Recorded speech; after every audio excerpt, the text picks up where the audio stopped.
Bien, bonjour à toutes et à tous. Bienvenue pour ce nouveau web événement. Ce nouveau web séminaire a pour intitulé Maintenir en période de crise. Il est d'actualité et durant ce web séminaire, nous allons eh bien, profiter du retour d'expérience de nos clients et notamment du groupe Agro Mousquetaire. Alors avant de rentrer dans le détail, je me présente, je suis Laurent Trussello, je suis le modérateur, l'animateur c'est l'animateur technique de cette session. Et donc, au cours de cette session, vous allez avoir plusieurs intervenants. C'est un format un peu particulier pour les habitués de la plateforme Carl, puisqu'il va s'animer autour de plusieurs acteurs. Nous recevons aujourd'hui plusieurs intervenants que sont Michael Rakoto, directeur technique Agro Mousquetaire, avec Christophe Boutruche, responsable administration technique et GMAO du groupe Agro Mousquetaire, qui vont nous partager notamment leur retour d'expérience, mais également aujourd'hui Karim Kalfan, maître de conférence à l'Université Strasbourg et administrateur de l'Association française des ingénieurs de maintenance. Et enfin, vous allez voir également Dominique Balm, responsable communication pour Carl. Alors, à noter que cet événement est organisé en partenariat Carl avec la FIM, l'Association française des ingénieurs de maintenance. Ce partenariat existe depuis une vingtaine d'années. Et cette collaboration s'est manifestée dans de nombreux événements, notamment des conférences sur les salons, des web événements ou évidemment le forum maintenance. Je remercie déjà par avance notre client Agro Mousquetaire, et notamment Michael et Christophe, de partager avec nous cette expérience aujourd'hui. Je vais faire court pour la suite. Je rappelle le mode de fonctionnement. Il va y avoir cette table ronde, cet échange autour des intervenants que vous voyez à l'écran. Durant à peu près 40 minutes, 40-45 minutes, on verra en fonction du besoin, parce que l'intérêt est de faire vraiment partager cette expérience. Et puis, nous aurons 20 minutes d'échange. Avant ces 20 minutes d'échange, un petit sondage qualitatif sera proposé. Et puis, on enchaînera sur les questions que vous pourrez m'inscrire dans le bloc questions-réponses que vous voyez à droite de la plateforme. Si vous rencontrez des problèmes techniques durant la session, des problèmes de son ou des problèmes d'image, n'hésitez pas à me contacter via le chat. Et donc vous écrivez à l'animateur et je vous répondrai, je vous proposerai des solutions. Écoutez, sans plus attendre, je propose de laisser la parole aux intervenants que vous attendez et je vous dis à tout à l'heure. Je cède la parole à Dominique. Merci, à tout à l'heure. Merci Laurent. Merci bien, bonjour à tous et merci d'avoir répondu si nombreux à notre invitation de participer à cette série de web séminaires. Alors avant de commencer, juste un mot sur cette série que nous organisons avec la FIM. Notre thème, maintenir en période de crise Covid-19. Alors au programme de cette série, plusieurs rendez-vous avec des acteurs de la maintenance qui seront venus de différents secteurs d'activité, industrie, comme c'est le cas aujourd'hui, santé, sécurité, distribution de l'eau, etc. Ils auront tous œuvré pour la continuité des services indispensables à la population pendant le confinement, alors même que leurs propres organisations étaient impactées par l'épidémie et qu'ils devaient respecter également des contraintes réglementaires. Donc dans les semaines à venir, vous pourrez échanger avec ces différents intervenants, partager leurs bonnes pratiques, vous inspirer de leurs méthodes et des outils structurants qui les aident à piloter efficacement leur maintenance. Avec la FIM, nous espérons que vous allez apprécier cette démarche qui a pour but de créer du lien entre les acteurs de la maintenance. Alors c'est parti pour ce premier rendez-vous avec nos invités, que je remercie également. À nos côtés, Michael Rakoto et Christophe Boutruche du groupe Agro Mousquetaire. Pour commencer ce web séminaire, je vais laisser la parole à Karim, qui est maître de conférence à l'unité de Strasbourg, mais également délégué à FIM Alsace, qui va vous présenter cette belle association qui réunit des ingénieurs et des responsables de maintenance.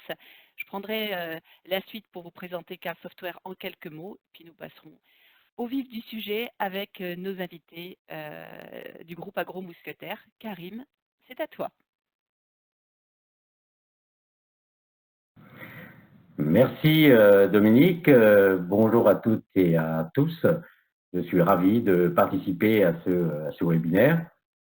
Alors la FIM, l'Association française des ingénieurs et responsables de maintenance, une association qui fédère environ 1000 adhérents, appartenant à 800 entreprises, réparties dans 12 délégations régionales. Je ne vais pas être très long. Les 5 axes principaux: améliorer la santé-sécurité, représenter la profession auprès des acteurs économiques, promouvoir et adapter la formation, échanger, analyser et informer sur les enjeux de la profession et mettre à disposition de la profession les données et les outils pour faire progresser et atteindre l'excellence.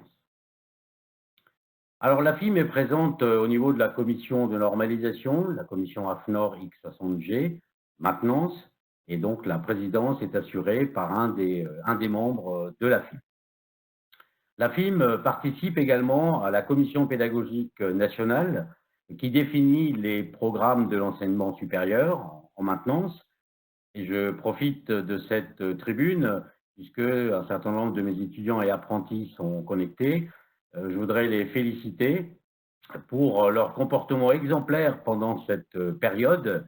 C'est un vrai bonheur de faire des cours à distance avec eux. Et donc, je voulais en profiter avec cette tribune pour les remercier.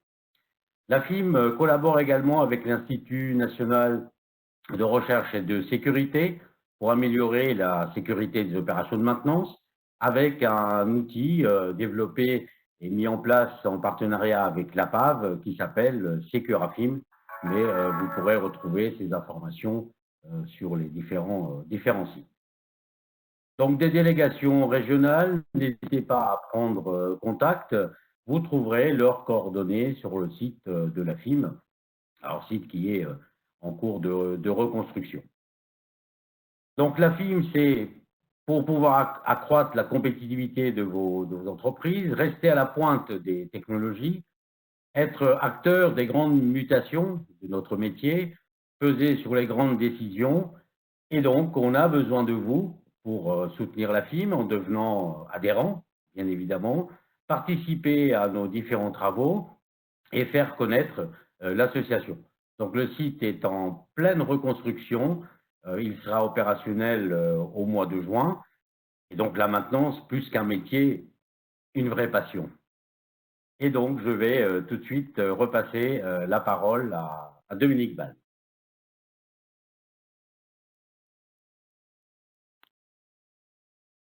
Voilà. Merci. Alors, en quelques mots, je souhaite vous présenter Carl Software. Carl Software, c'est un éditeur de solutions de gestion technique du patrimoine, des équipements de la maintenance, qu'on appelle plus communément GMAO, GTP, qui est très orienté asset management. Notre but, c'est d'apporter des solutions orientées terrain à nos utilisateurs, et ce, quel que soit leur secteur d'activité, industriel, santé, immobilier, ville, transport, etc. Carl Software est un expert GMAO depuis plus de 35 ans maintenant, et depuis 2007, Carl Software, c'est l'éditeur numéro 1 en France et leader européen. Nous accueillons une équipe de 150 personnes, dont la majorité se trouve dans les bâtiments que vous voyez présentés à l'écran, donc à Limonest, au nord de Lyon. Et l'autre partie de l'équipe se trouve répartie sur différents sites et dans différents pays. Alors, j'attire votre attention sur le titre de ce slide. Vous pouvez lire Carl Berger-Levrault. Ce titre peut peut-être vous surprendre. En 2018, Carl Software a rejoint le groupe français Berger-Levrault, qui est un éditeur de logiciels multi-activités qui sont diffusés à l'international. Avec l'appui de ce groupe, nous poursuivons un objectif, c'est devenir un acteur majeur de la GMAO à l'international, avec un nom de marque qui évolue et qui passe de Carl Software à Carl Berger-Levrault. Vous voyez, tout s'explique, ne soyez pas surpris. Désormais, vous allez voir Carl Software présenté de cette manière-là, Carl Berger-Levrault. Un petit mot également sur nos références. Chaque année, nous accueillons une soixantaine de nouveaux clients, de tout secteur d'activité. Voilà, vous pouvez voir un petit aperçu de quelques-unes de nos nouvelles références que l'on accueille depuis septembre 2019. Donc, vous voyez des clients qui évoluent aussi bien dans l'industrie comme les chocolatiers CMOI, Gérard Dely, dans la gestion des tunnels comme le Grand Lyon, TMB. TMB, c'est tunnel du Mont Blanc, ou FHVSE qui gère les tunnels de Bruxelles. Où nous accueillons également des clients dans le secteur des transports. Là, vous pouvez voir en bas à droite de votre écran Metrolink, qui est le métro Dublin, ou l'ONCF, l'Office national des chemins de fer marocains, qui gère l'ensemble de ses actifs avec Carl Source, que ce soit le matériel roulant, la nouvelle voie TGV, toutes ces infrastructures à installation fixe. Et puis, je n'oublie pas le secteur de la santé avec l'arrivée des hôpitaux universitaires de Genève parmi nos références. Donc, vous l'avez vu, nous comptons plusieurs références à l'international, et ceci grâce notamment à Carl Source, qui est traduit en 6 langues en standard et proposé également en 4 langues complémentaires. Pour asseoir notre développement international, nous nous appuyons sur les filiales canadiennes et espagnoles du groupe Berger-Levrault et les agences de Carl en Italie, en Belgique, ainsi que sur un large réseau de distributeurs. Pour nos produits, nous proposons la gamme Carl Source, qui est déclinée en 5 verticalisations métiers. Factory pour l'industrie, Facility pour la partie gestion de patrimoine, les réseaux, des infrastructures, la santé, les transports, les collectivités. Le cœur du logiciel reste bien Carl Source, mais chacune de ces verticalisations dispose de fonctionnalités métiers qui sont très spécifiques et qui répondent au plus près des besoins de chaque activité. Par exemple, un vocabulaire un peu précis, par exemple des fonctionnalités réglementaires précises, comme la matériaux-vigilance, par exemple, dans Carl Source Santé. La gamme Carl Source s'agrémente de 3 solutions mobiles. Carl Touch, qui est une application dédiée aux techniciens et aux gestionnaires de stock. Carl Flash, qui est une application de demande de service tout public. Et Carl Express, qui est la toute dernière application que nous lançons pour les techniciens qui souhaitent réaliser des comptes rendus d'intervention express. Je vous invite d'ailleurs à participer au prochain web séminaire qui portera sur la présentation de cette nouvelle application et qui se tiendra mardi 2 juin. J'en ai terminé pour cette rapide présentation de Carl Berger-Levrault. Donc je vous propose à présent de passer la parole à nos invités qui utilisent Carl Source depuis 2016 pour l'entité SVA Jean Rosé et qui ont déployé Carl Source sur l'ensemble du groupe Agro Mousquetaire en 2018. Je vais commencer par une première question qui s'adresse à vous, Michael Rakoto, directeur technique du groupe Agro Mousquetaire. Est-ce que vous pouvez nous présenter, s'il vous plaît, l'activité et l'organisation de votre groupe et de ces 63 usines, s'il vous plaît? Oui, bonjour à tous. Donc vous avez devant les yeux justement nos implantations. Alors, juste pour un souci de débit, je vais couper ma caméra. Ce sera plus simple pour que vous puissiez bien m'entendre. Voilà. Alors, on a 62 usines au niveau de la France. Donc vous voyez sur la carte à gauche, donc une grosse majorité de nos sites de production sont localisés dans le Grand Ouest. Voilà. La direction industrielle est localisée à Vitré, donc c'est à une demi-heure de Rennes, alors que la direction générale et la présidence est localisée à Bondoufle, donc c'est dans 91, en région parisienne. Au niveau de alors, comment sont structurées nos usines, nos sites de production, donc nous avons 10 filières en fait, qui sont représentées par la mer, la filière bœuf, le porc, traiteurs surgelés, les boissons, l'épicerie, le lait, tout ce qui est boulangerie et pâtisserie, l'environnement énergie, parce qu'on a une filiale qui peut traiter tout ce qui est la partie énergie, et la partie non alimentaire. Alors après, vous avez un petit descriptif du nombre de nos sites de production. Donc là, vous voyez que entre le bœuf et le porc, ça représente la plus grosse entité en termes de nombre, parce qu'on n'est pas loin de 3000 personnes au niveau du bœuf et 2500 personnes au niveau du porc. Et juste à côté, vous avez nos chiffres d'affaires. Voilà, par filière. Donc, notre petite particularité, ça vous avez peut-être pu le voir au niveau des journaux, c'est qu'on détient notre propre flotte de bateaux. C'est la petite image que vous avez. Donc on a 23 bateaux au niveau de la filière mer. Donc au niveau de l'activité, vous connaissez certainement nos magasins, donc Agro Mousquetaire. C'est vrai que peu de personnes connaissaient nos usines, donc les 70 sites de production.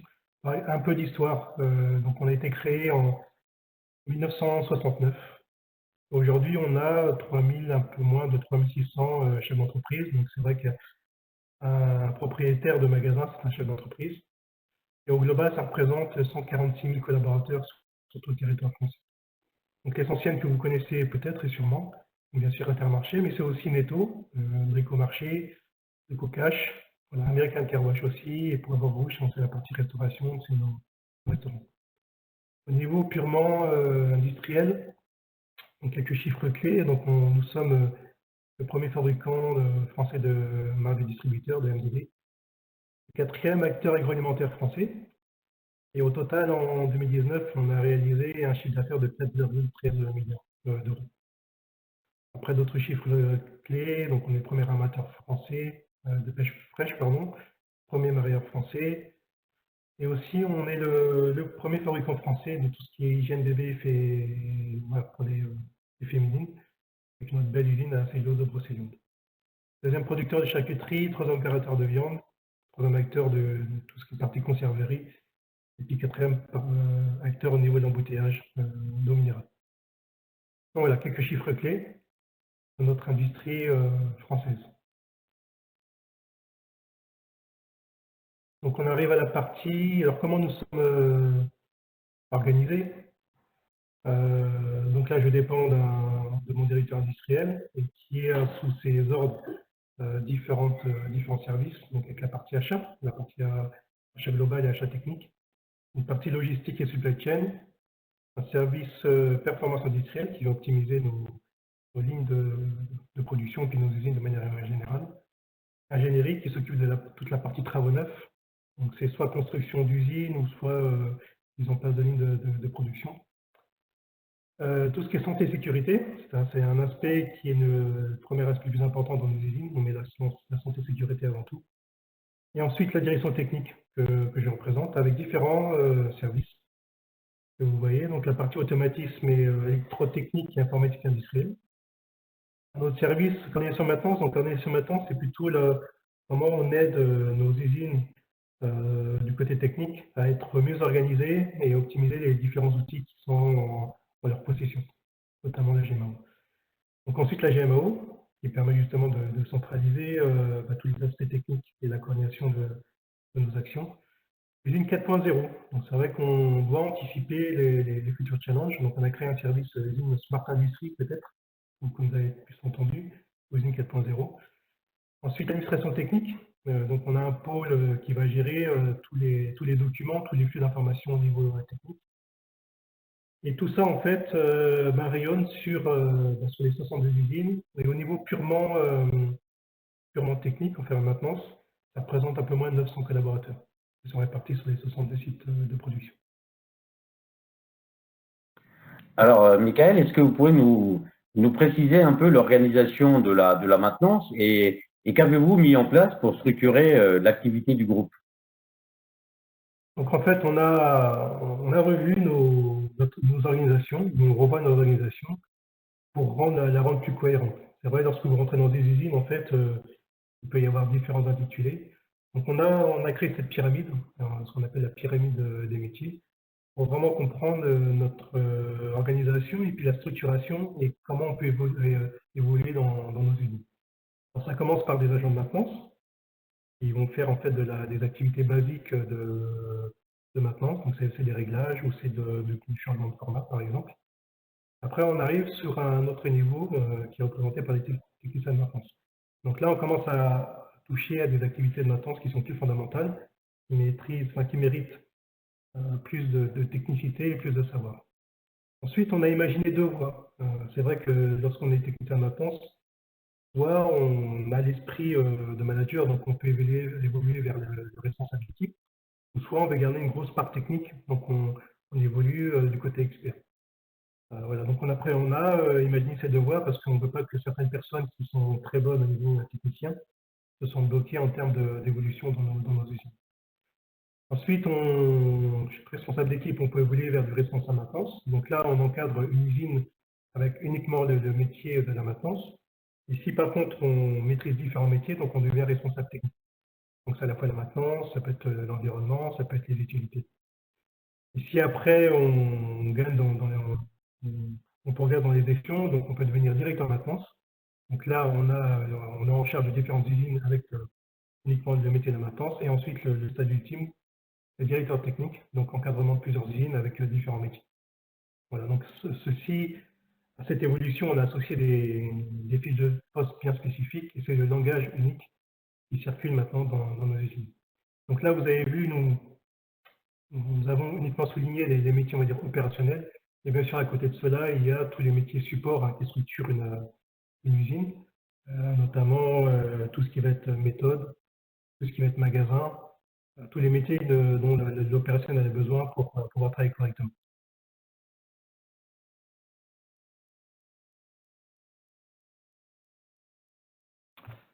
Merci Mickaël, bonjour à tout le monde. Donc moi je vais vous parler un peu de l'outil GMAO au sein d'Agro-Mousquetaire, donc un petit peu d'histoire.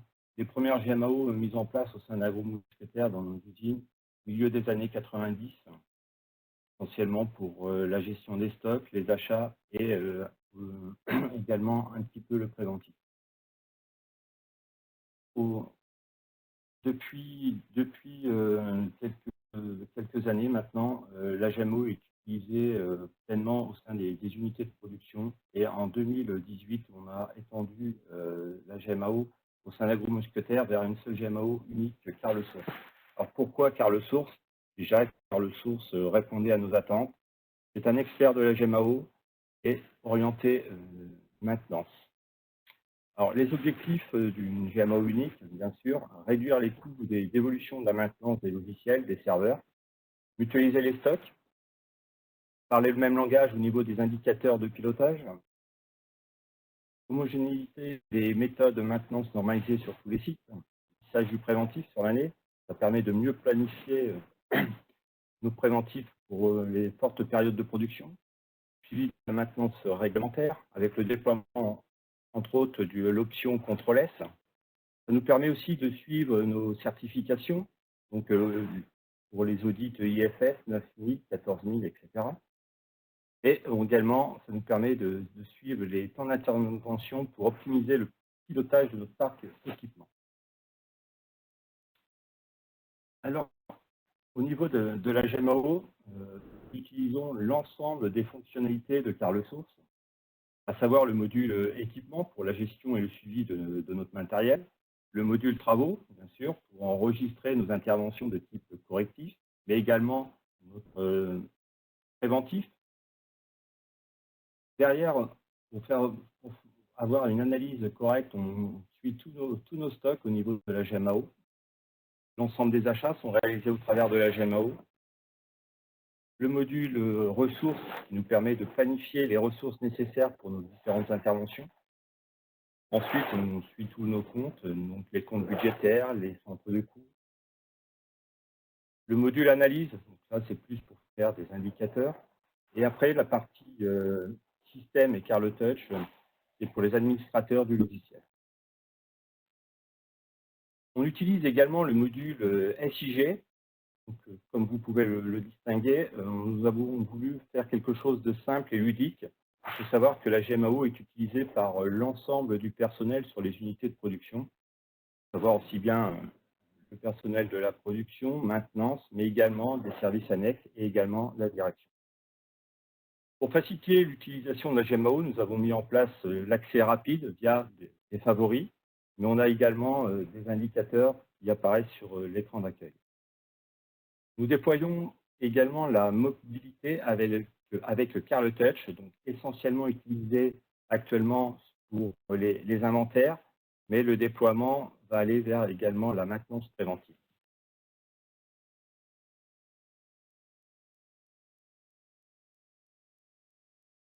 Donc quelques bénéfices organisationnels et économiques.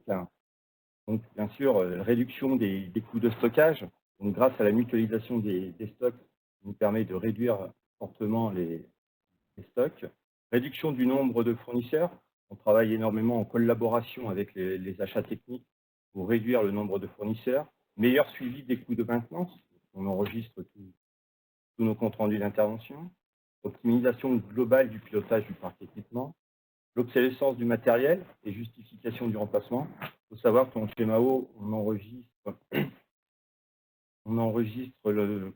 la criticité de nos matériels, une meilleure gestion du préventif grâce au lissage, la gestion des priorités et amélioration de la planification.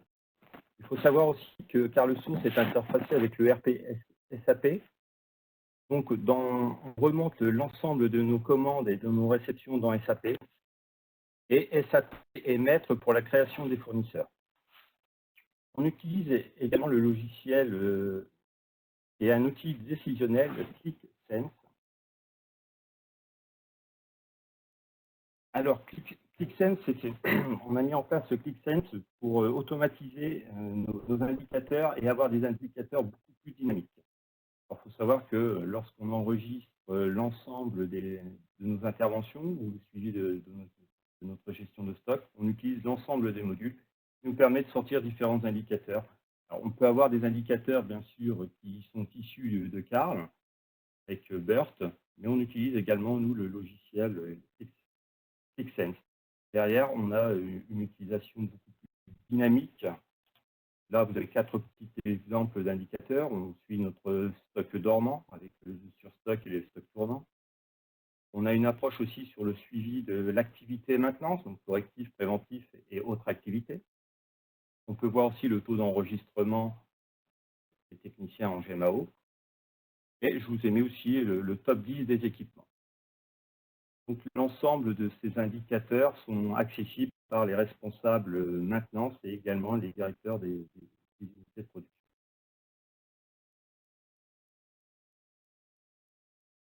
Merci. Merci Christophe pour toutes ces précisions et nous verrons un peu plus tard lors de ce web séminaire l'utilité de CarSource pour vous aider dans la gestion de la crise Covid-19. Alors on rentre dans le vif du sujet, la gestion de cette crise Covid-2019. Alors pendant cette période de confinement, vous avez, groupe agroalimentaire, dû faire face à une très forte demande des consommateurs. Quelles répercussions cela a-t-il eu sur votre production? Alors, il y a un fort impact sur notre production. C'est vrai que à partir du moment où les gens étaient confinés, il fallait assurer le petit déjeuner, le déjeuner et le dîner. Donc, on a suivi l'évolution, la forte évolution de la demande des consommateurs. Donc, il a fallu s'adapter ensuite sur cette nouvelle donne. Et surtout, il fallait s'assurer qu'il n'y ait pas de rupture. C'était une première de nos préoccupations, de ne pas avoir de rupture de matières premières. Donc là, on s'est entouré, bien sûr, de notre direction achat, qui devait aller sourcer et s'assurer justement qu'on pouvait avoir des matières premières pour produire dans nos usines. Et dans le même temps, il fallait faire face aussi à l'absentéisme. Voilà, donc il y a une stratégie particulière qui a été mise dans nos usines, c'était de mettre en place des grandes séries, d'arrêter les champs normales et les petites séries ou des parfums peut-être particuliers pour assurer justement l'approvisionnement de nos magasins. Donc pour assurer tout ça, on a mis en place une organisation au niveau service support un peu spécifique. Donc tous les jours, on a des réunions de crise qui réunissent soit la direction technique, les achats, l'ingénierie, pour s'assurer justement qu'on arrive bien à piloter nos usines et qu'on ne manque de rien au niveau de nos usines. Et à mon niveau, donc avec l'ensemble des collaborateurs, on a mis en place aussi une cellule de crise quotidienne qui réunit tous les services que je vous ai présentés auparavant. Donc la maintenance, l'environnement, l'automatisme, les équipes zéro, pour être sûr qu'on apporte le bon soutien au niveau de nos usines.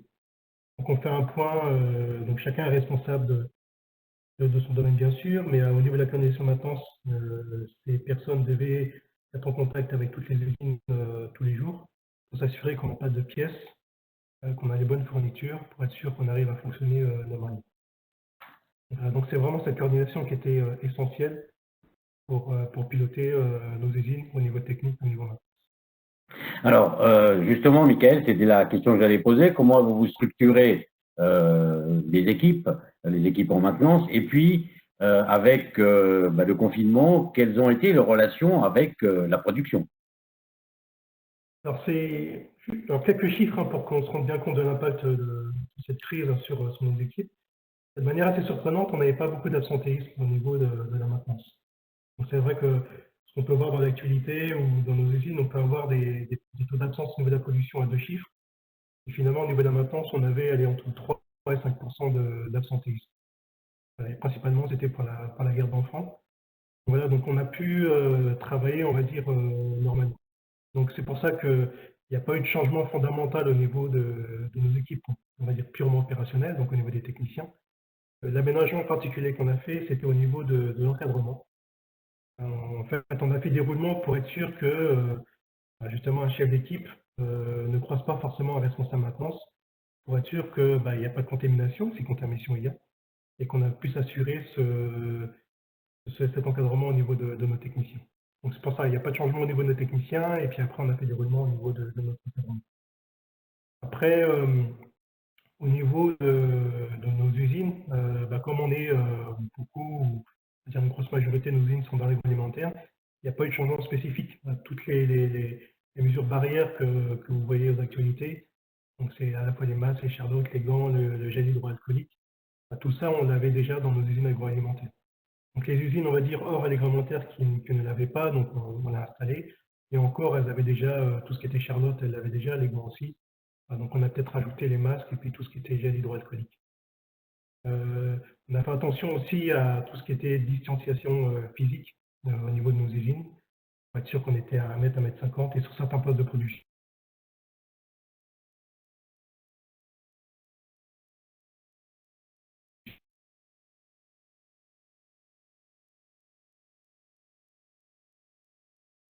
Notamment, il y a des espaces qui sont vraiment marqués. Au niveau de nos fours,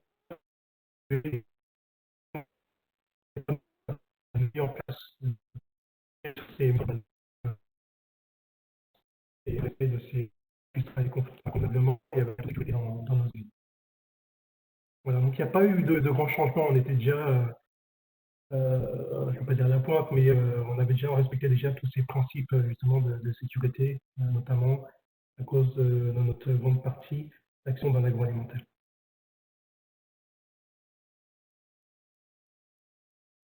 Voilà. Ensuite, on a, alors ce qui était intéressant, c'est que on n'a pas changé non plus notre programme de maintenance.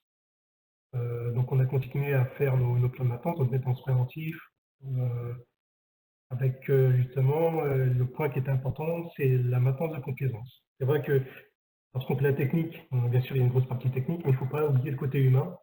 C'est vrai qu'on s'organise avec la production, on communique avec la production, mais le fait qu'on soit sur des grandes séries, on a fait moins de maintenance de complaisance. Voilà, donc on s'est vraiment centré sur la performance de nos lignes, sur vraiment le côté technique. Et ce qui nous a permis de faire de la maintenance qu'on n'avait peut-être pas, on pouvait peut-être pas faire à un autre moment dans cette crise. Donc les plans préventifs ont été respectés, que ce soit en interne ou en externe. Donc il a fallu rassurer aussi nos partenaires ou nos fournisseurs pour dire vous pouvez venir chez nous parce qu'on respecte toutes les mesures. Notamment au niveau des organismes de contrôle, comme la PAF par exemple. Il fallait vraiment leur dire qu'on respectait toutes ces conditions-là et surtout qu'on ne pouvait pas passer outre les contrôles réglementaires. Parce qu'à partir du moment où on va décoller ces contrôles réglementaires, ça peut avoir des conséquences qui peuvent être importantes après sur le reste de nos équipements. Et ensuite, il fallait s'assurer que les pièces, lorsqu'on avait une casse ou un préventif à faire, étaient bien présentes dans nos usines. Donc là, grâce à la coordination quotidienne, notamment avec la direction des achats techniques, il fallait s'assurer qu'il n'y avait pas de rupture, qu'une pièce qui était localisée dans l'usine A, on pouvait la transférer rapidement en cas de problème dans l'usine B. C'est ce qu'on a fait tous les jours pour éviter justement toute rupture au niveau technique. Et puis après, grâce à la GMAO, il fallait trouver des solutions à interne. Donc ça nous a permis, en appuyant sur un bouton, de savoir où était localisée la pièce, et puis rassurer nos équipes dans les UP pour dire ta pièce, on l'a, et on va te la fournir dans 12 heures ou dans 24 heures, donc il n'y aura pas de rupture de production. Voilà tout ce qu'on a mis au niveau de la maintenance et la répercussion de cette crise sur nos activités de maintenance. En fait, si on devait faire une synthèse, Michael, est-ce que vous pouvez nous rappeler finalement quels sont les fondamentaux que vous avez utilisés et qui vous ont permis de faire face à cette crise? En fait, tout ce que l'on construit avec mes équipes, donc au niveau de la gestion technique et de la maintenance, c'est de mettre en place les bonnes pratiques. Alors, c'est d'avoir une organisation agile, donc c'est à la fois utiliser des outils informatiques comme GMAO ou d'autres, et puis après d'avoir des outils qui permettent à nos responsables maintenance, responsables techniques, d'organiser ces différents services. Alors, je vous ai mis un petit schéma qu'on appelle The System. En fait, c'est de savoir comment on s'organise. Donc, ça part de la planification du travail. Je suis chef d'équipe, je dois organiser le travail de mes équipes. Je dois suivre le travail de mes équipes sur le terrain. Je dois faire des réunions. Je dois avoir des tableaux de bord grâce à la GMO. Je dois faire des réunions. Donc, tout ça, ça ne s'improvise pas. On veut développer des réflexes, un peu comme des sportifs. Hein. Plus on répète et plus ça va être automatisé. Donc, c'est toute cette organisation qu'on appelle le système de management, boucle opérationnelle, que l'on met en place. Le deuxième aspect qui est important, c'est vrai que on veut éviter la culture orale. Donc c'est pour ça que grâce à la GMAO, on écrit ce savoir parce que les plus anciens partent. C'est vrai que si on a des équipements qui sont un peu anciens ou même un peu techniques, si ce n'est pas écrit dans des gammes ou des modes opératoires, et bien tout ça en BPM. Donc on a défini nos formats pour écrire ces gammes, ces modes opératoires. Donc ça peut être à la fois de l'écrit, et puis justement grâce à l'usine 4.0, on veut passer à des vidéos, des choses vraiment plutôt qui permettent de retracer des gestes et qu'un écrit ne peut pas souligner. Tout ça, bien sûr, se fera avec une GMAO unique. Et grâce à cette GMAO unique, on pourra centraliser et être sûr qu'on a les mêmes supports et les mêmes modes pour communiquer au niveau des côtés techniques. Et puis surtout, les points fondamentaux, c'est que maintenant, on a un groupe avec des services support dont je fais partie. Donc, on se doit de coordonner l'activité au niveau de nos usines et s'assurer qu'on a les mêmes méthodes de travail. Et que si je vais dans une usine, eh ben, je regarde le petit tableau que je vous ai mis en bas à droite. Donc, ça représente, en ligne, ce sont des noms d'opérateurs. En colonne, ce sont des jours et des semaines. Donc, visuellement, en fait, comme je vous l'ai dit, on essaie d'articuler des outils informatiques et puis des outils un peu plus papier pour être sûr que les gens qui ne sont pas forcément à l'aise avec l'informatique puissent retrouver les informations qu'on a dans l'informatique. Donc ça, les petits post-it que vous voyez, ce sont la planification du travail. Donc si moi je suis technicien, ben, je sais ce que j'ai à faire tous les jours. Alors ça peut paraître banal, mais à partir du moment où on n'a pas cette organisation-là, et ben, ça met un peu le bazar dans une usine et dans les filières. Puis après, le dernier point, eh ben, c'est être sûr qu'on travaille bien entre les différentes directions de la direction industrielle, pour être sûr qu'on apporte le bon support au niveau des différentes unités. Pour résumer, donc c'est vraiment les fondamentaux en termes d'organisation, en termes d'outils, en termes d'unicité qui va être important pour être sûr que par rapport aux 62 usines que nous avons, on parle le même langage, on a les mêmes outils, quelles que soient les usines ou non. Voilà, Dominique, pour répondre à votre question. Merci. J'en profite juste pour poser une question complémentaire qui s'adresse à Christophe. Christophe, en tant qu'administrateur technique et GMAO du groupe, est-ce que vous avez des compléments d'information à nous apporter sur les bénéfices qui ont pu être apportés par le logiciel CarSource pendant cette période de Covid? Pour compléter ce que disait Michael, effectivement, nous, donc on utilise effectivement les tableaux, mais en plus on priorise également les travaux en GMAO. On visualise plus facilement le préventif. Bon, on a pu également consulter le stock sur l'ensemble de nos sites pour permettre le dépannage. Donc on a été sollicité régulièrement par les usines. Et la dernière chose, les approvisionneurs et les acheteurs ont une vision globale des achats réalisés pendant cette période.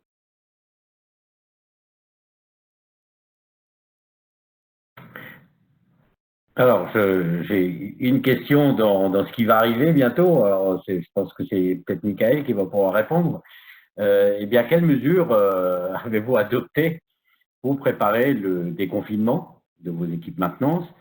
Et puis, une question, vous êtes obligé de répondre, ça peut être un peu embêtant. Est-ce que vous avez prévu une mise à jour du document d'évaluation des risques professionnels? Alors oui, Karim, on se doit de mettre à jour tous nos documents, notamment au niveau du document unique. Donc là, c'est plutôt la direction de la sécurité qui va s'en occuper. Donc on va mettre à jour notre document unique. Et après, au niveau du déconfinement, bah, tout ça, c'est en train de se préparer. Voilà, on va être sûr que bah, tout ce qu'on a mis en place, bien sûr, puisse continuer de répondre aux exigences en termes de sécurité. Et puis après, bah, au niveau du détail, on va voir comment ça se passe. Donc là, c'est en train d'être défini. Mais il faut que tout ce qu'on a respecté, tous les fondamentaux au niveau sécurité soient encore respectés. Et tous les jours, et justement, je vous ai parlé de réflexes tout à l'heure, je vous ai parlé de réflexes d'organisation. Et ben, ces réflexes de sécurité, donc on va être encore plus appuyés pour être sûr que chacun fait attention à l'autre, qu'on puisse toujours répondre à la demande des particuliers et des ménages.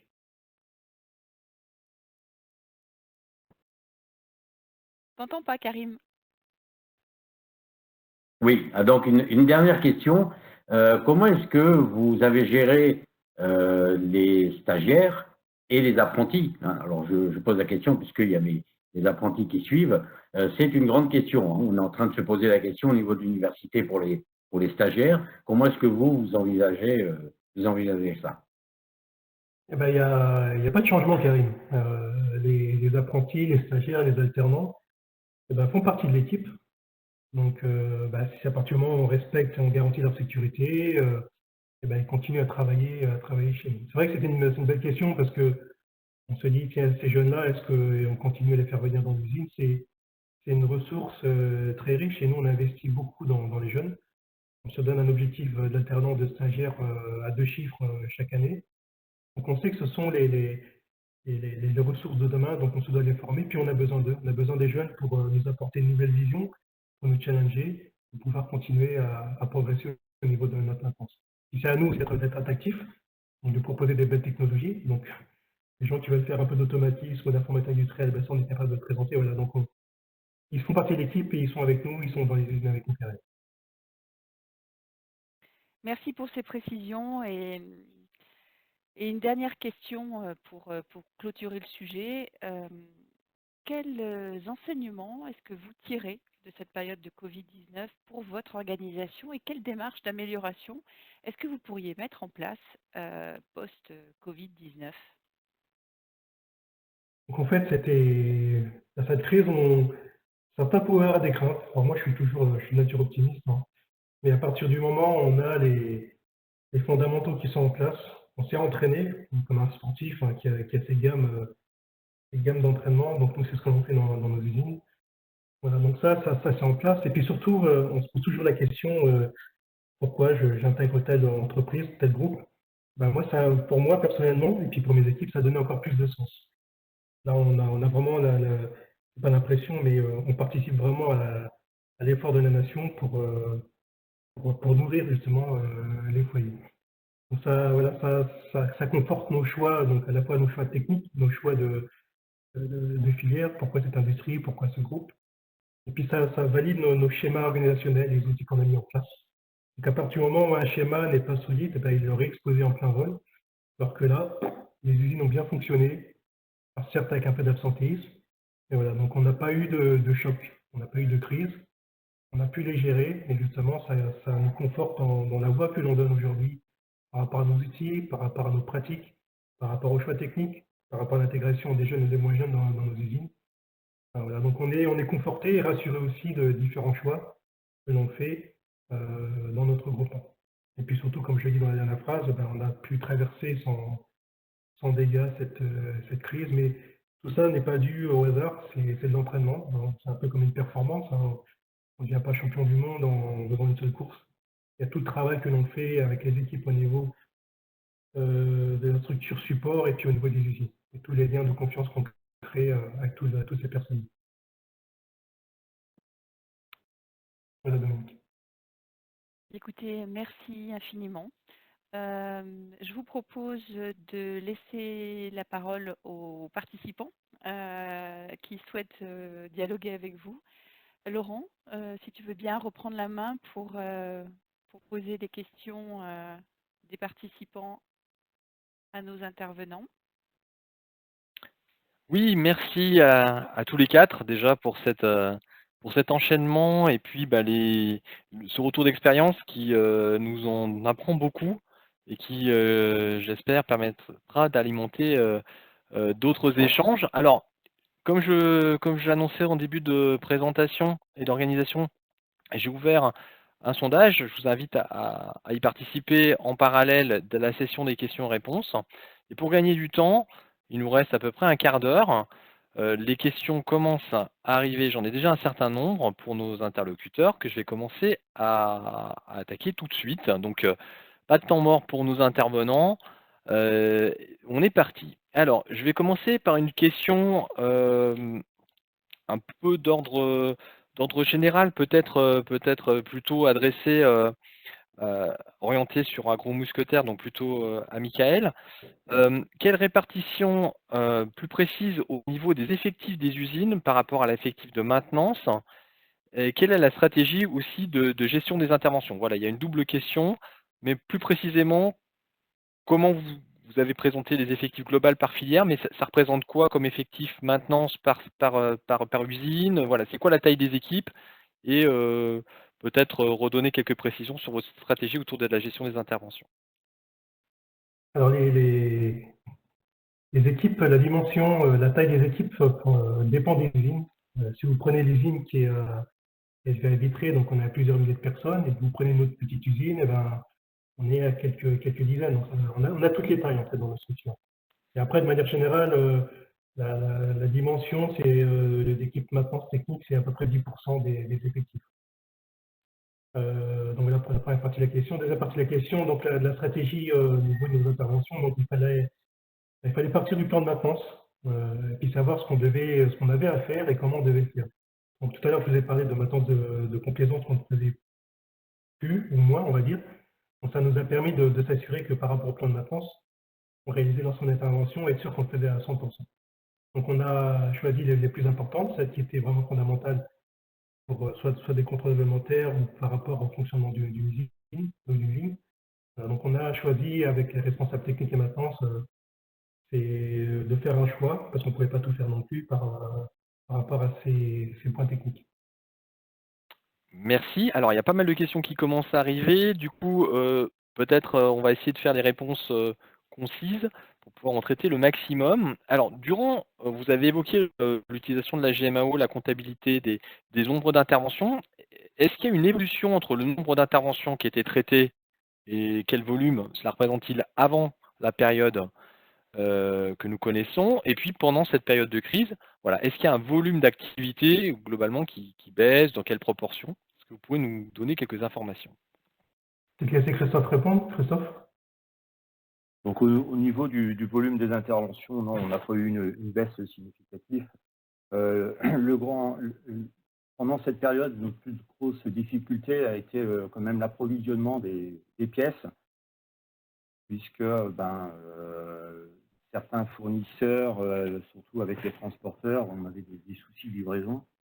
Donc on a fait appel à la direction des achats techniques pour nous appuyer dans les délais de livraison.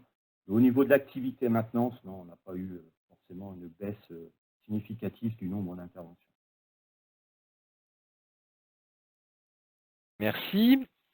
Alors, d'autres questions sur le lien avec la GMAO. Vous avez évoqué l'utilisation de certaines options comme l'application mobile. Est-ce que cette application mobile a un impact ou a un impact positif? Comment cette application mobile a été perçue par les utilisateurs durant cette période particulière? Alors, on utilise essentiellement Carle Touch pour la partie magasin inventaire. On ne l'a pas encore étendu pour la partie maintenance. Donc, l'impact pour l'utilisation au niveau des techniciens de maintenance, je ne pourrais pas répondre. Par contre, au niveau des magasiniers, pour faire l'inventaire, donc des inventaires tournants, donc c'est fait tout au long de l'année.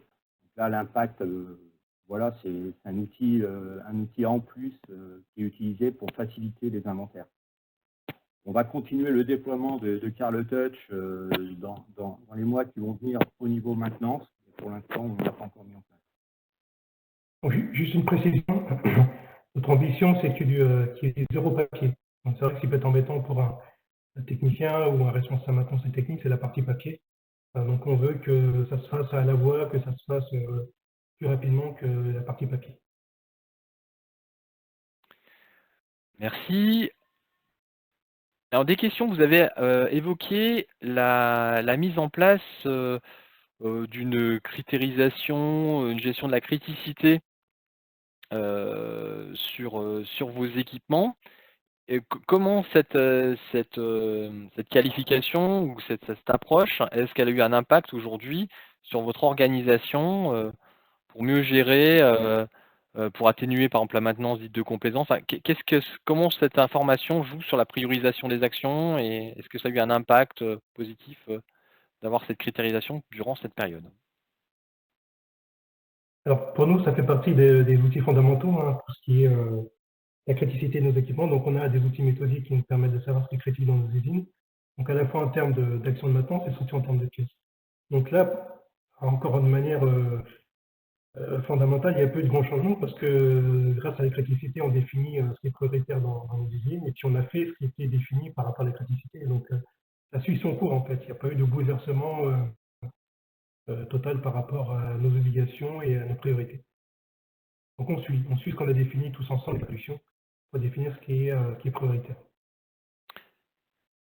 Une autre question sur une diapositive que vous avez partagée qui présentait des indicateurs autour de l'outil décisionnel Click. Quels apports le décisionnel, est-ce qu'il y a un apport particulier de ce décisionnel durant cette période particulière, en plus d'une période classique, hein, est-ce que ces outils-là vous ont apporté un plus? Dans quelle mesure? Lesquels? Je vais peut-être répondre, Christophe, en début de partie. Ce qui est important, ce qu'il faut savoir, c'est si vous êtes responsable maintenance, il n'y a pas que la partie technique qu'on attend de vous. Donc, vous êtes gestionnaire, donc vous gérez des magasins, vous gérez des hommes et des ressources. Donc là, grâce à ces outils-là, on est capable de répondre en temps réel à notre état de stock, de ce qu'on a fait au niveau opérationnel.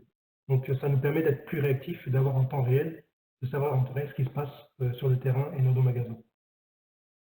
Donc, il n'y a pas besoin de retraitement spécifique. En appuyant sur le bouton, ça met à jour toutes les données.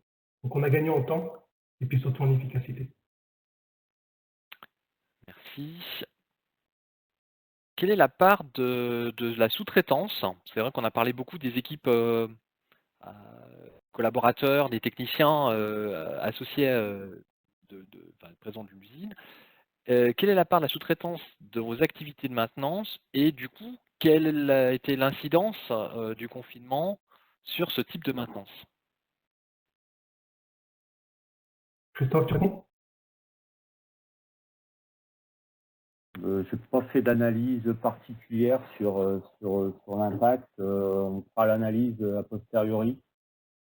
Ce que l'on sait, c'est que les sous-traitants sont intervenus sur nos sites en respectant les protections qui ont été mises en place. Pour le moment, on n'a pas fait encore une analyse approfondie de la part de la sous-traitance. Je vais compléter la réponse. C'est vrai qu'il fallait s'assurer, on parle de sous-traitants ou partenaires, hein, c'est peu importe. Il fallait s'assurer, on a besoin d'eux, un peu comme les jeunes, on parlait d'alternants ou de stagiaires. On a besoin de tout le monde pour travailler. Donc, il fallait s'assurer que tout soit garanti pour qu'ils puissent intervenir. Donc, il y a peut-être eu des décalages pour certaines demandes, mais à partir du moment où on les a rassurés sur tout ce qu'on est en train de faire, ils sont revenus ou ils sont restés justement pour continuer leurs activités. Merci. Alors voilà, on a encore pas mal de questions qui sont sur différents thèmes et ça permet évidemment de compléter. Alors, peut-être de repréciser ou de réappuyer, puisqu'on a la question de nouveau, sur les avantages directs du logiciel Carle GMAO durant cette crise. Donc, voilà, je la lis quasiment textuellement. Tu réponds? Le principal avantage, c'est quand même la mutualisation des stocks. Donc, ça nous a permis vraiment de nous dépanner entre nous, hein, de savoir où a été stockée la pièce et de pouvoir répondre rapidement à la demande d'un grand responsable maintenance ou de plusieurs usagers. Autre élément qui est important, c'est qu'on se doit d'optimiser nos ressources, donc nos dépenses. Donc c'est vrai qu'en grâce à la GMAO, justement, ça permet d'avoir le bon niveau de stock de pièces pour être sûr qu'on ne dépense pas trop et au bon moment. Donc ça nous a permis aussi de structurer et d'être plus réactif par rapport à cette partie. Merci. Est-ce que vous avez dû, pendant cette période, en termes d'administration de la GMAO, appliquer des paramétrages ou des modifications, l'ajout d'attributs, d'interfaces différemment? Est-ce qu'il y a eu quelque chose qui a dû être fait dans le produit pour vous adapter à cette période? Si oui, lesquels? On a modifié quelques profils par rapport à l'utilisation en télétravail de certaines personnes, mais globalement, non, on n'a pas modifié ou ajouté de paramètres sur la GMAO. Mon équipe a assuré la maintenabilité des processus en cas de soucis. On a eu essentiellement des problèmes pour des éditions sur les imprimantes pour les personnes qui étaient en télétravail. Mais mis à part ça, non, on n'a pas apporté de modifications sur la GMAO. Si les profils sont bien définis au démarrage d'une GMAO, on n'a pas apporté de modification. C'est vrai que c'est tout le travail en amont qui est important pour être prêt le jour J. Alors c'est soit un préventif, soit une crise. Et en fait, il ne faut pas improviser. Donc, ça nous a permis de consolider nos choix en termes de structuration de notre GMAO. Alors, je continue sur une autre question. Alors, on a évoqué la sous-traitance. Donc, dans le cadre où un partenaire externe à l'entreprise doit intervenir, est-ce que vous avez mis en place des alternatives s'il ne peut pas être en capacité de venir pour des raisons de chômage partiel ou de confinement, pour garantir votre préventif? Et peut-être plus globalement, du coup, est-ce que vous avez du préventif que vous êtes amené à déléguer à des partenaires externes? Je vais peut-être répondre. C'est vrai on s'est débrouillé pour maintenir notre préventif. Alors, soit on pouvait le décaler un petit peu le temps que toutes les garanties soient apportées à nos prestataires, nos fournisseurs, pour qu'ils puissent intervenir. Ou sinon, on faisait une partie par nous-mêmes, hein, en garantissant la technicité et la maîtrise de la compétence. Donc on s'est arrangé d'une manière ou d'une autre pour réaliser ce préventif, parce que à partir du moment où on décale, on connaît tous les conséquences de ce décalage de préventif. Donc on a trouvé des solutions, on a été agile par rapport aux différentes interventions qu'on devait faire au niveau interne et externe. Merci.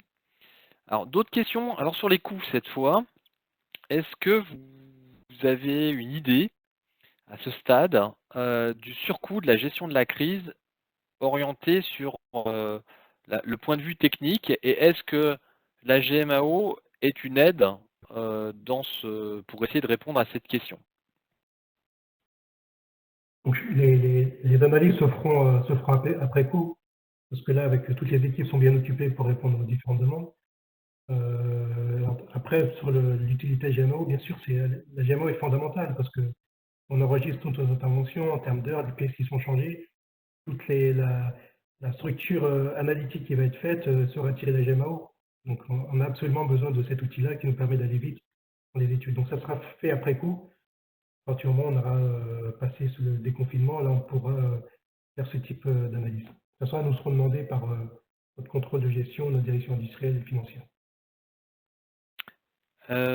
Autre question, alors je vous propose de prolonger de quelques minutes en espérant que certains d'entre vous pourront participer, parce qu'on a encore quelques questions, donc j'en profite pour les poser.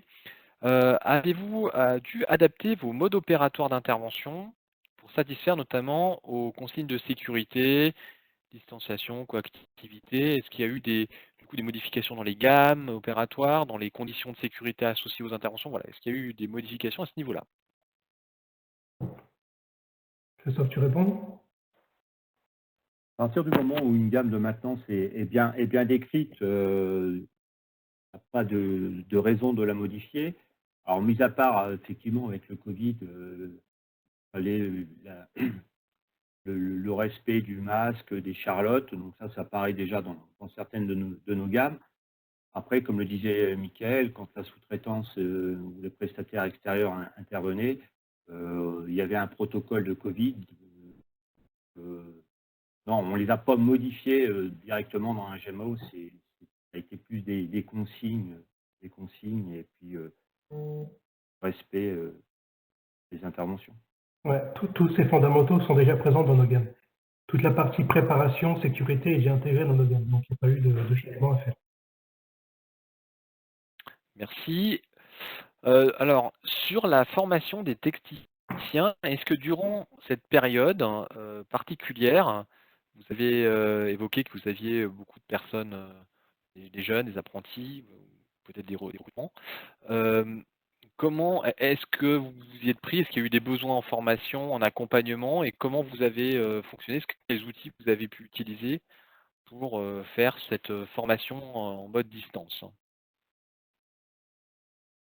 Alors déjà, c'était en mode présentiel, hein, parce que ces gens-là sont présents dans nos usines. Et puis finalement, comme on était sur des grandes séries, ben, ça a permis de dédier plus de temps à ces jeunes sur la partie technique. C'est vrai qu'en général, lorsqu'on est dans l'activité, le vif du sujet, ben, on passe d'une intervention à une autre. Mais là, comme c'était des grandes séries, on pouvait prendre plus de temps à expliquer pourquoi on faisait ça, et notamment sur le préventif. Donc c'était bénéfique, hein, pour nos jeunes ou moins jeunes pour réaliser la bonne maintenance et réaliser toute la partie du préventif.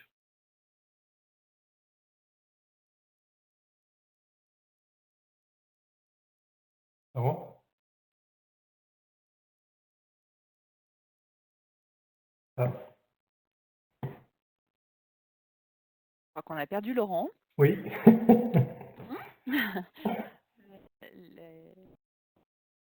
On a perdu. La Wi-Fi, oui, la Wi-Fi. Excusez-moi, Ah, Ah, c'est oui. simplement un voilà. problème du micro. J'avais préparé ma question. C'est deux dernières questions pour terminer cette session. Vous avez parlé de contrôle S. De quoi s'agit-il? À un moment donné, vous avez évoqué dans les outils associés à la GMAO. Peut-être c'est plutôt pour Christophe cette question. Oui.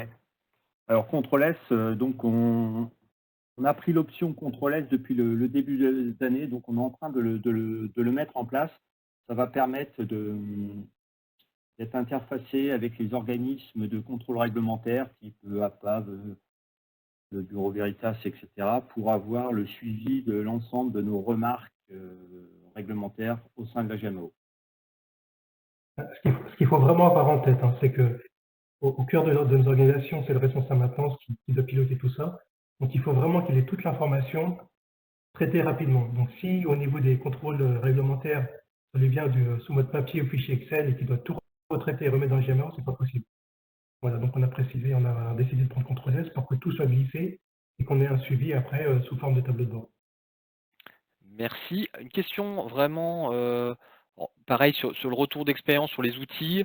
Comment gérez-vous le retour d'expérience sur les défaillances des équipements sur l'ensemble de vos sites? Comment vous pouvez estimer la fiabilité ainsi et améliorer vos plans préventifs? Et est-ce que tout ce travail a eu un impact aujourd'hui par rapport à cette période de crise, cette anticipation? Enfin voilà, comment on parle beaucoup effectivement de partage d'informations. Les gens, même s'ils sont sur site, parfois ils sont peut-être moins présents au même moment. Et voilà, toute cette gestion du savoir, de la gestion des défaillances et du retour d'expérience, si je globalise. Alors, on a des documents méthodes en fait, hein, qui sont présentés sur des retours d'expérience. Donc dès qu'il y a un souci en fait, on fait un retour d'expérience, on vient analyser l'impact de cette défaillance, soit au niveau humain, au niveau technique, au niveau financier. Donc tous ces impacts sont analysés et il y a un support qui est défini, qui est intégré après la GMAO pour le partager avec le plus de monde possible. Voilà, donc c'est la partie vraiment méthode maintenance qui intervient à ce niveau-là et qui crée tous ces documents, qui crée l'historique et le savoir dans nos UP. Donc c'est la continuité en fait de notre travail méthode qui est réalisé, même si on a une crise aujourd'hui. Après, bien sûr, on adapte notre maintenance par rapport à l'évolution de ces défaillances. Alors, une toute dernière question posée par les participants, que je remercie pour avoir vraiment aussi contribué à l'animation de cet événement. Voilà une question un peu ouverte, peut-être, justement, qui peut peut-être trouver aussi des réponses avec l'organigramme que vous avez présenté avec cette usine 4.0. Quel est votre avis sur la numérisation des usines et est-ce que cette approche, cette digitalisation, cette numérisation, pourrait être une des solutions pour pouvoir relancer des productivités, même si on a compris que la vôtre avait pas forcément en cette période été impactée d'un point de vue productivité, mais plutôt de la nature de la production. Voilà. Est-ce que, peut-être pour ouvrir largement cette question, autour de l'usine 4.0, est-ce que vous avez d'autres piliers que vous allez, à partir de cet événement particulier, pousser prioritairement et ce en quoi vous croyez actuellement au niveau agro-mousquetaire? Comme vous l'avez vu sur l'organigramme, on a créé un service usine 4.0 Smart Industrie, donc, parce qu'on se doit, et puis on y croit, on investit beaucoup dans ce service-là. On doit comprendre ce qui se passe. Vraiment, le changement qui se passe, c'est les machines accumulent des données et on doit être capable de faire parler ces données. Donc, ce n'est pas justement en termes réactifs, on doit anticiper et se dire, tiens, avant qu'il y ait eu tel événement, il y a eu ça comme indice, comme révélateur. Donc, on doit être capable de comprendre ce qui se passe avant l'événement. Donc, on croit, on investit et on a différents chantiers de 4.0 dans nos usines pour toujours les faire progresser. Et c'est vraiment la voie qu'on nous demande et que moi, je pousse avec les équipes à mettre en place. Donc, c'est vraiment un vecteur de croissance, de productivité et d'amélioration pour toujours gagner en TRS, en performance de nos lignes. Et puis surtout, ça intéresse nos plus jeunes qui sont nés avec un smartphone dans les mains. Donc, on se doit d'aller vers ces nouvelles technologies et de zéro papier et toujours comprendre ce qui s'est passé et pourquoi et anticiper les différents problèmes.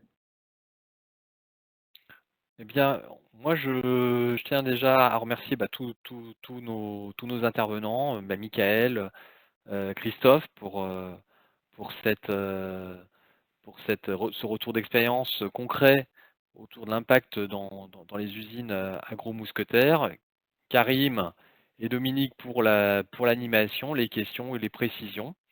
Je rappelle qu'il y aura d'autres, comme tu l'as rappelé en introduction, Dominique, il y aura d'autres événements sur cette thématique avec d'autres retours d'expérience, d'autres clients. Et le prochain, Si je peux me permettre, c'est le 13. Voilà, c'est mercredi prochain. Le prochain web séminaire aura pour invité la BSPP, la Brigade des sapeurs-pompiers de Paris. Et on pourra parler d'analyse de risque, on parlera de maintien en condition opérationnelle des véhicules ambulances, des équipements biomédicaux, etc. Ça va être un sujet aussi extrêmement intéressant. Je vous remercie, je vous souhaite, j'en profite aussi pour dire qu'en parallèle de cette série de web événements et de retours d'expérience, il y a d'autres événements aussi qui sont programmés, vous pouvez les visualiser et éventuellement réserver vos calendriers, les invitations seront très rapidement, très prochainement envoyées. Je vous souhaite à tous évidemment d'être en santé, et puis j'espère que vous avez apprécié ce retour d'expérience, ce partage que nous allons poursuivre dans les événements prochains. À très bientôt. Je remercie encore tout le monde et je vous dis à la prochaine. Merci. Très bonne journée à vous tous. Au revoir. Au revoir. Au revoir. Au revoir.